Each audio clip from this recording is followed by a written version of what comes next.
Elaborei aqui um artigo tentando não esquecer nada importante.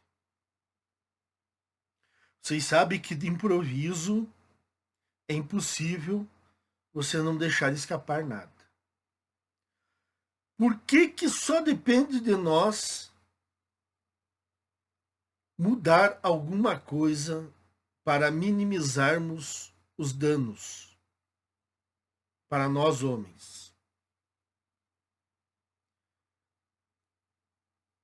Lembram quando eu disse que todo homem que está ganhando dinheiro de alguma forma com o status quo feminista vigente, ele nunca vai chegar a uma crítica abrasiva contra o modelo de privilégios para as mulheres? Eu tenho um vídeo sobre isso. Porque se a sobrevivência do sujeito depende de transitar entre pessoas que compactuam com os privilégios a favor das mulheres e ações que prejudicam os homens, tudo ao mesmo tempo, naturalmente, o instinto de sobrevivência falará mais alto. E o sujeito abrandará o discurso. Vamos pegar, por exemplo, os advogados homens. Só como exemplo, depois eu vou entrar em outras categorias. Por mais que alguns deles vejam que os julgados contra os homens sejam absurdos, eles se calarão, sob pena de serem perseguidos e até, dependendo das críticas, sofrerem uma expulsão da OAB. Porque chegamos em um ponto em que não se pode mais criticar as mulheres. Então tudo é possível hoje em dia. Logicamente que eu e vocês diremos que tem homens na OAB que extrapolam todo o bom senso em defesa das mulheres. Transformam-se em verdadeiros feministas de carteirinha.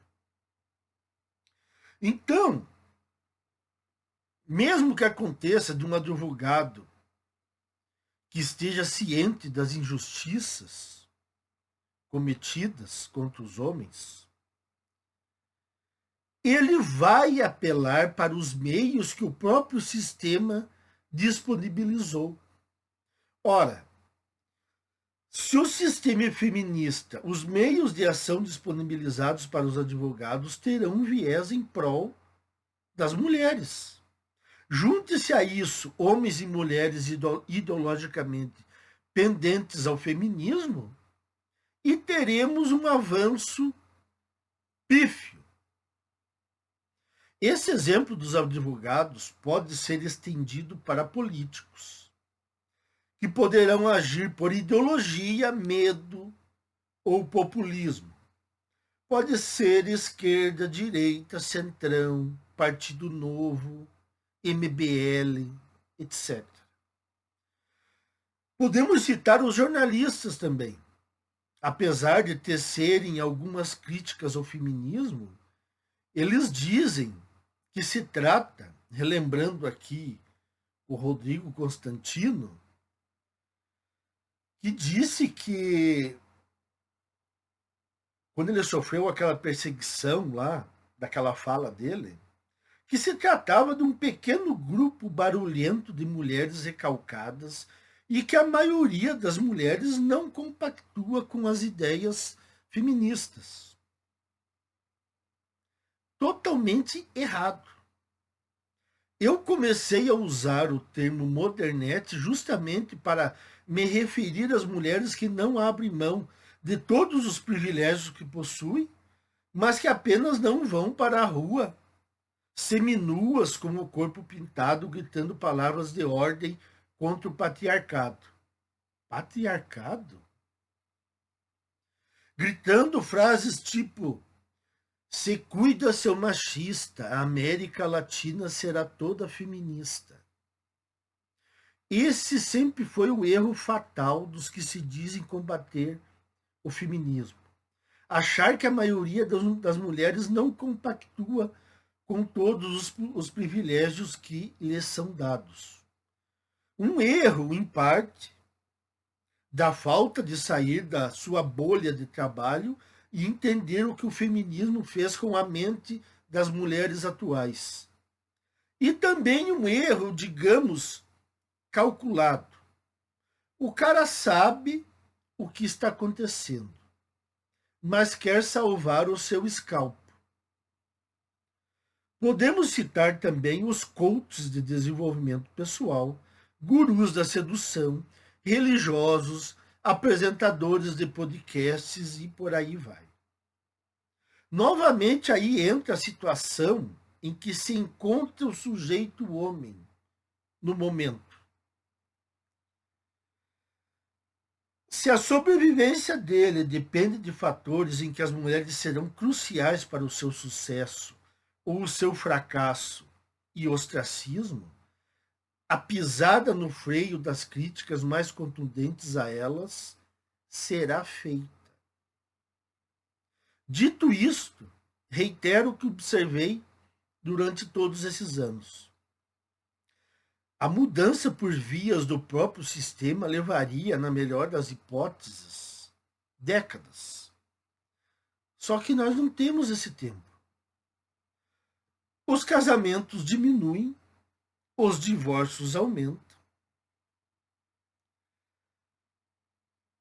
Os anos de casamento diminuem, a taxa de nascimento de crianças despenca a níveis que não repõem a população.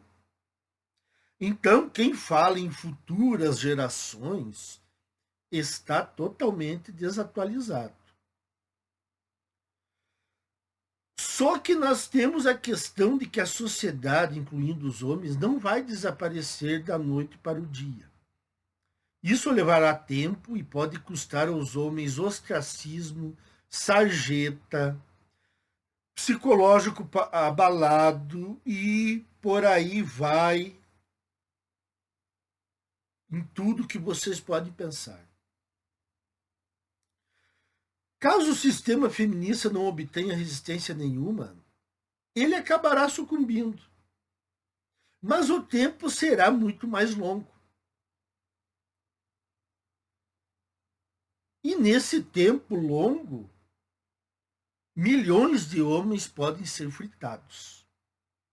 Então, se não podemos contar com os detentores de poder e influência, temos que agir nós mesmos, os homens medianos. E o que seria a alternativa para tudo isso? Para quem ainda não sabe, está chegando agora, é seguir pelo menos 4 premissas básicas, que são: não morar junto com nenhuma mulher, não ter filhos, não fazer transferência de renda pesada para elas, adotar o minimalismo, evitando compras desnecessárias. Diante dessa crise, abster-se de gastos supérfluos é uma das garantias para o futuro. Pode-se continuar os debates sobre relacionamentos, desde que não enveredem para o compromisso. O importante é seguir a cartilha e esperar os acontecimentos. E sobre o que pode acontecer com as mulheres? O debate está aberto. Mas lembre-se, elas já não são nossa responsabilidade. Elas voaram. E agora tudo que acontecer de ruim a elas terá que ser depositado na conta delas. E é claro, na conta dos bois de canga também. Era isso aí, pessoal. A minha reflexão por hoje. Até mais.